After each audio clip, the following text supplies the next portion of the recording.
What time is it? It's tool time. So today we're balls deep in doing headers and a full mandrel exhaust and some Spintex on my Blazer here. And it's highlighting the need for a power steering puller. I have this Lisle one. It's a 39,000. This thing works fantastic. I know a lot of times these power steering pullers are kind of cumbersome. This has been the best one that I've found. So we're gonna go use it here and get this power steering pulley off so I can get this stupid bracket out of my way and actually get my headers on. So follow along. I'll show you how it's used, and I think you'll figure out for yourself if this is the type of stuff you're gonna end up doing. You want this tool. So I apologize in advance for the horrible light. We kind of have to do this where we have to do it and when we have to do it. So once it's off, we'll go inside where the light's better, and I'll give you a quick demonstration of how it works in better light before we put it all back together. So, and I'm sorry if my hands block you. I only got so much space to get in here. So it comes with, this is the tool that grabs your pulley. It's got a big side and a small side. You find the side that fits your pulley.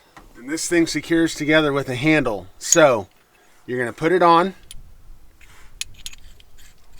Your handle will go on there so that you can hold it and it's not fumbling and falling around. This is the part that's amazing about this. It clamps these together and you can hold it. Then you get your turning implement of choice. I'm going to use a flex head ratcheting wrench because I really don't want to pull all this stuff apart. So I'll get it in there and we'll start pulling this thing off.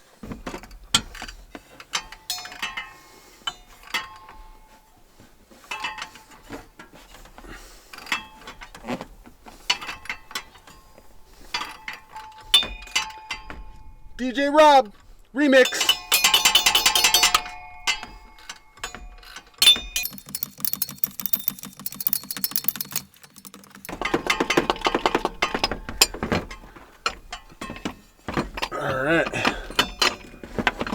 All right, so like I was saying, now we're off the truck. I can show you real clear what it does.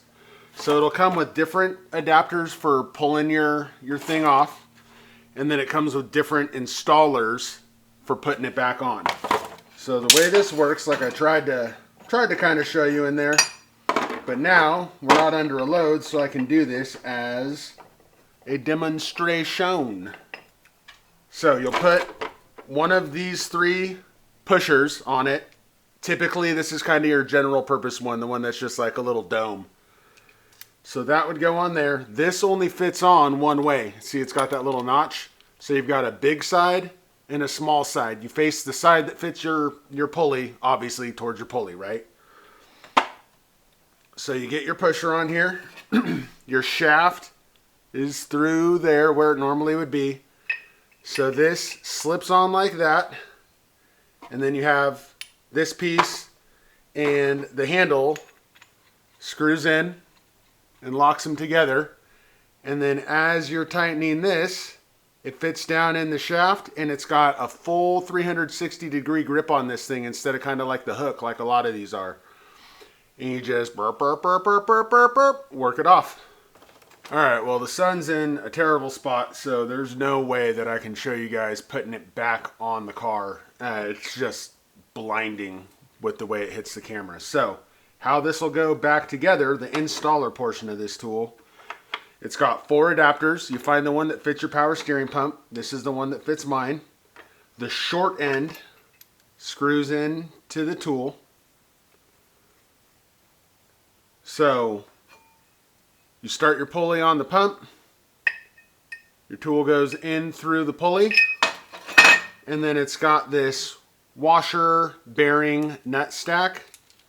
And that threads onto this end. So this is attached to your pump. Your pulley's in between. You hold this. You tighten this down. It pushes the bearing down, which pushes your pump back on, or it pushes your pulley back onto the pump. And then, you got to make sure you set it to the same depth it was. So it's real easy. You just back it off a little bit. You can see where the tip of your pulley is in relation to the pump. So, like I said, hands down, this is the best pulley for for power steering, like the install and removal tool that I've used, and I've used a lot of them over the years. This one's my favorite. I highly recommend it. There's a link in the descriptions if you want to pick up one for yourself, which I recommend if you're going to be doing this stuff and you don't already have a tool that you like to do it. And remember, if you don't get started fixing your own cars, you never get finished.